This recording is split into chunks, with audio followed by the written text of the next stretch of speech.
Hi everyone, स्वागत है आपका आज के इस वीडियो लेक्चर में। एचपीजीके की वीडियो सीरीज को कंटिन्यू करते हुए आज हम पार्ट नंबर 72 को डिस्कस करने वाले हैं।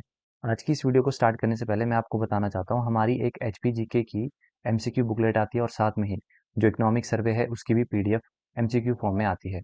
अगर आप इन दोनों को ही लेना चाहते हैं तो आप हमारे टेलीग्राम चैनल को ज्वाइन करके मुझे पर्सनली कॉन्टैक्ट कर सकते हैं। तो स्टार्ट करते हैं आज के इस वीडियो सेशन को। देखते हैं question number 834।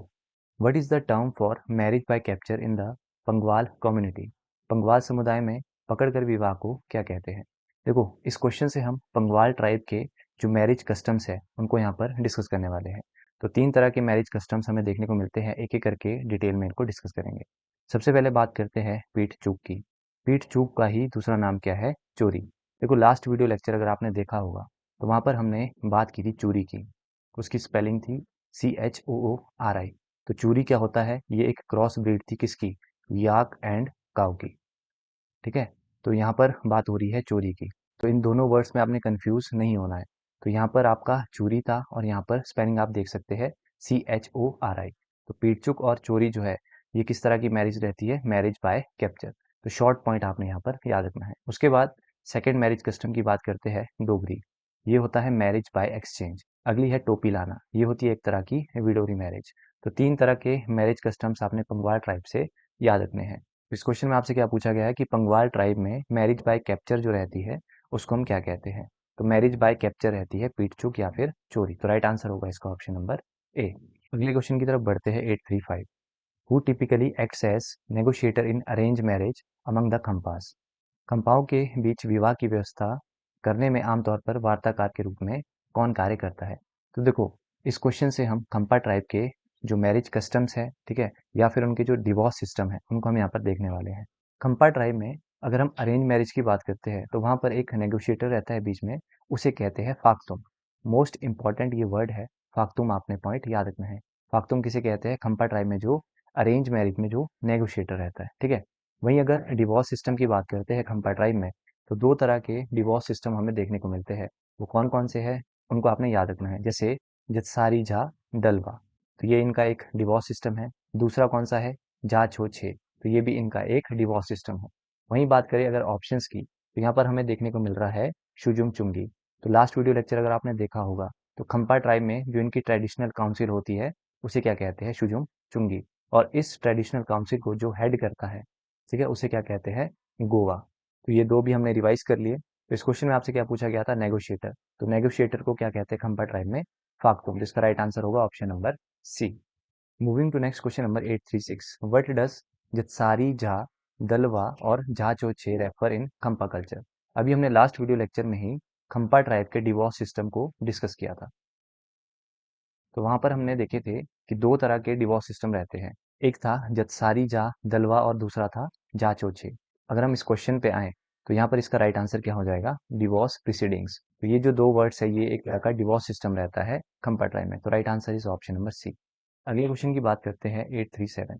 Where were the first additional whole time district form established in March 1995? तो देखो, लास्ट वीडियो लेक्चर में भी हमने डिस्ट्रिक्ट फॉर्म से क्वेश्चंस देखे थे।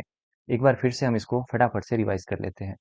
स्टार्टिंग में हमने बात की थी कि डिस्ट्रिक्ट फोरम को एस्टेब्लिश कब किया गया था, तो डेट थी 1 नवंबर 1989। और उस टाइम पे इसका हेडक्वार्टर कहाँ पे था? शिमला में। ठीक है, तो स्टार्टिंग में जो है एक डिस्ट्रिक्ट में आपका डिस्ट्रिक्ट फोरम एस्टेब्लिश किया गया था, वो था शिमला डिस्ट्रिक्ट। उसके बाद 1995 में 2 डिस्ट्रिक्ट्स में डिस्ट्रिक्ट फोरम को एस्टेब्लिश किया जाता है। एक डिस्ट्रिक्ट था मंडी, ठीक है, और दूसरा डिस्ट्रिक्ट जो था वो था कांगड़ा। और कांगड़ा में भी पर्टिकुलर अगर बात करें तो कहाँ पर इसको ओपन किया गया था? धर्मशाला। तो 1995 तक जो डिस्ट्रिक्ट फोरम थे उनकी संख्या कितनी हो गई थी? 3। ये बस आपने पहले तो याद रखना है। उसके बाद अगर इनके जुरिडिक्शन की बात करते हैं तो शिमला डिस्ट्रिक्ट के अंदर कौन कौन से जो डिस्ट्रिक्ट्स थे उनका जुरिडिक्शन आता था? तो इसके अंदर 4 डिस्ट्रिक्ट्स थे। कौन कौन से थे फटाफट से रिवाइज कर लो। एक तो इसमें शिमला था, दूसरा इसमें सोलन था, एक इसमें सिरमौर था और चौथे नंबर पे इसमें किन्नौर था। तो ये जो 4 डिस्ट्रिक्ट्स थे ये किसके जुरिडिक्शन में आते थे? शिमला डिस्ट्रिक्ट फोरम के। वहीं बात करते हैं कांगड़ा डिस्ट्रिक्ट की, क्योंकि कांगड़ा में ज़्यादा नहीं है। तो कांगड़ा में आपने 3 ही डिस्ट्रिक्ट्स याद रखने हैं। एक तो हो गया चंबा, एक हो गया कांगड़ा और एक हो गया ऊना। ठीक है। और रेस्ट जो डिस्ट्रिक्ट्स बचते हैं वो किसके जुरिडिक्शन में आते थे, मंडी डिस्ट्रिक्ट। तो अगर आप इन दो डिस्ट्रिक्ट फॉरम के भी जुरिडिक्शन को याद करते हैं तो आपके लिए ईजी हो जाएगा। तो यहाँ पर क्या पूछा गया है कि 1995 का जो टाइम था उसमें कौन कौन से जो डिस्ट्रिक्ट्स हैं उनको एस्टेब्लिश किया गया था। तो वो डिस्ट्रिक्ट हमने अभी डिस्कस किए, कौन से थे, मंडी एंड कांगड़ा। तो राइट आंसर क्या होगा इसका, ऑप्शन नंबर बी। अगले क्वेश्चन की बात करते हैं 838, द शुद्ध त्वाकची डिवोर्स सिस्टम इन्वॉल्व्स। तो इस क्वेश्चन से सबसे पहले तो आपने ये याद रखना है कि जो शुद्ध त्वाकची है ये एक तरह का क्या है, ये एक तरह का डिवोर्स सिस्टम है। और कौन सी ट्राइब में ये बिलोंग करता है, स्वांगला ट्राइब। सबसे पहले तो आपको यही पता होना चाहिए, ठीक है। अगर हम इस डिवोर्स सिस्टम की बात करते हैं तो किस तरह से इसमें डिवोर्स होता है, देखो एक सिंपल सा थ्रेड रहता है और जो ये थ्रेड होता है ये किसको सिंबलाइज करता है, मैट्रिमोनियल बॉन्ड को। तो इसको तोड़ के ऐसा माना जाता है कि जो इनका मैट्रिमोनियल बॉन्ड है उसको इन्होंने ब्रेक कर दिया है। तो शुद्ध थवाकची आपने याद रखना है कौन सी ट्राइब से ये रिलेटेड है, स्वांगला ट्राइब से। इसके बाद हम बात करेंगे स्वांगला ट्राइब के मैरिज कस्टम के। तो यहाँ पर भी हमें 3 मैरिज कस्टम्स देखने को मिलते हैं। कौन कौन से है, सबसे पहला है यहाँ पर रुस्ता दे ब्याह, ये एक तरह की लव मैरिज है, ठीक है। उसके बाद है कुआ ब्याह। कुआ ब्याह जो है ये मैरिज बाय कैप्चर है। इसके साथ ही अगर हम कंपैरिजन करते हुए चलेंगे, इसी वीडियो लेक्चर में हमने पंगवाल्स का मैरिज कस्टम भी देखा था। अगर पंगवाल्स टाइप में हम मैरिज बाय कैप्चर की बात करते हैं तो वहां पर कौन सी मैरिज रहती है, पीट चुक, पीट चुक, ठीक है। और अगली मैरिज सिस्टम है यहाँ पर मजामी ब्याह। मजामी ब्याह में क्या होता है, अगर कोई लड़का फाइनेंशियली स्टेबल नहीं है तो वो अपनी बहन को भेजकर लड़की को अपने घर ले आते हैं, ठीक है। और जितना भी खर्च है वो लड़के के परिवार वाले उठाते हैं। तो इस तरह की मैरिज रहती है स्वांगला ट्राइब में। अब आते हैं हम इस क्वेश्चन पे, यहाँ पर पूछा गया था शुद्ध थवाकची जो है डिवोर्स सिस्टम, उसमें क्या होता है। तो शुद्ध थवाकची में जो है एक तरह का थ्रेड रहता है उसको ब्रेक किया जाता है। तो इसका राइट आंसर क्या होगा, ऑप्शन नंबर सी। अगला क्वेश्चन है 839, इन विच डिवीजन आर खंपा नोन एज थावा खंपा। किस संभाग में खंपा को थावा खंपा के नाम से जाना जाता है। तो इसमें डिटेल में ही हम खंपा ट्राइब के जो भी नाम है अलग अलग रीजन्स में उनको हम यहाँ पर देख लेते हैं। जैसे स्पीति डिवीजन की हम बात करते हैं तो यहाँ पर इन्हें कहा जाता है, यहाँ पर पर्टिकुलर किसकी बात हो रही है, खंपा ट्राइब की, ठीक है। तो स्पीति डिवीजन में खंपा को क्या कहा जाता है, पीती खंपा। किन्नौर की बात करें तो किन्नौर में कहा जाता है कुन्नू खंपा। कुल्लू की बात करें तो कुल्लू में इन्हें कहा जाता है न्योंदी खंपा। उसके बाद चंबा की बात करते हैं, मोस्ट इंपॉर्टेंट, चंबा में कहा जाता है थावा खंपा। तो इस क्वेश्चन का राइट आंसर क्या हो जाएगा, ऑप्शन नंबर बी। उसके बाद बात करते हैं लाहौल। तो लाहौल में इनको कहा जाता है गर्जा खंपा। उत्तराखंड की बात करें तो यहाँ पर इन्हें कहा जाता है शाह खंपा। तो सारे के सारे जो पॉइंट्स है आपके लिए इंपॉर्टेंट है, इनको आप याद रखिएगा। अगले क्वेश्चन की तरफ बढ़ते हैं 840, the Sopur hillock cave inscription is located in which part of Himachal Pradesh. Supur पहाड़ी गुफा शिलालेख हिमाचल प्रदेश के किस भाग में स्थित है। इससे रिलेटेड क्वेश्चन भी हम डिस्कस कर चुके हैं। ये क्वेश्चन इसीलिए इंक्लूड किया गया है सो दैट आपका रिवीजन हो सके। तो अगर हम अशोका इंस्क्रिप्शंस की बात करते हैं तो हमें कहाँ कहाँ पर अशोका के इंस्क्रिप्शंस देखने को मिलते हैं। तो वो जगह है आपका एक तो पथियार और कनियारा जो कि डिस्ट्रिक्ट कांगड़ा में हमें देखने को मिलता है। उसके बाद है सोपुर हिल लॉक केव जो कि हमें शिमला डिस्ट्रिक्ट में हाटकोटी में देखने को मिल जाता है। वहीं बात करें सलानू की तो ये हमें मंडी डिस्ट्रिक्ट में मिलता है।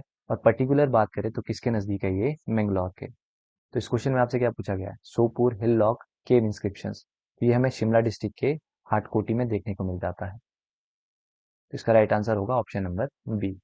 अगला क्वेश्चन है 841, विच सेंचुरी और national park includes the upper catchment area of Tirthan, Sainj and जीवा रिवर्स। किस अभ्यारण्य या राष्ट्रीय उद्यान में तीर्थन, सैंज और जीवा नदियों के ऊपरी जल ग्रहण क्षेत्र शामिल है। तो इस क्वेश्चन का राइट आंसर क्या हो जाएगा, option number B, great Himalayan national park. और इसमें हम फटाफट से रिवाइज कर लेते हैं ग्रेट हिमालयन नेशनल पार्क को। ग्रेट हिमालयन नेशनल पार्क से रिलेटेड कुछ हम फैक्ट्स को जान लेते हैं। जैसे इसको एस्टेब्लिश कब किया गया था, इसको एस्टेब्लिश किया गया था 1984 में। और इसको नेशनल पार्क का जो दर्जा है वो किस वर्ष दिया गया था, 1999, आपने याद रखना है।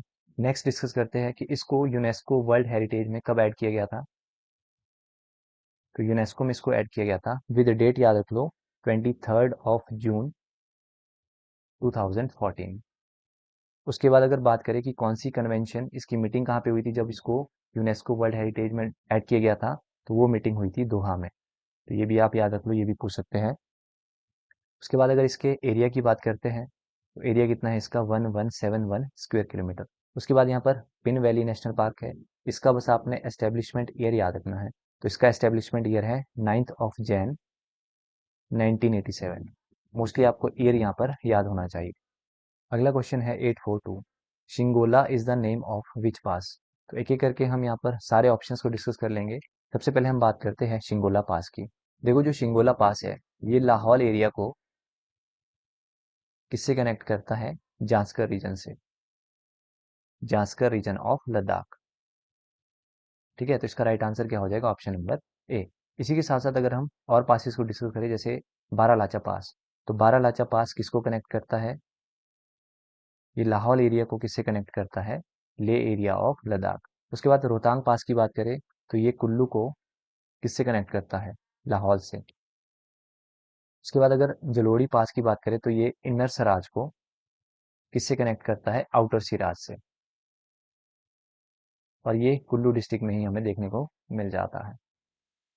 अगला क्वेश्चन है 843, in Mahabharata with which group of Kinnars associated. Mahabharata में किन्नरों का संबंध किस समूह से है।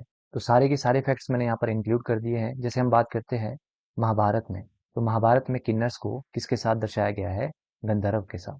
वहीं अगर बात करते हैं मत्स्य पुराण की, तो किन्नर्स को इनमें किसके साथ दर्शाया गया है, किरात और यक्षास के साथ।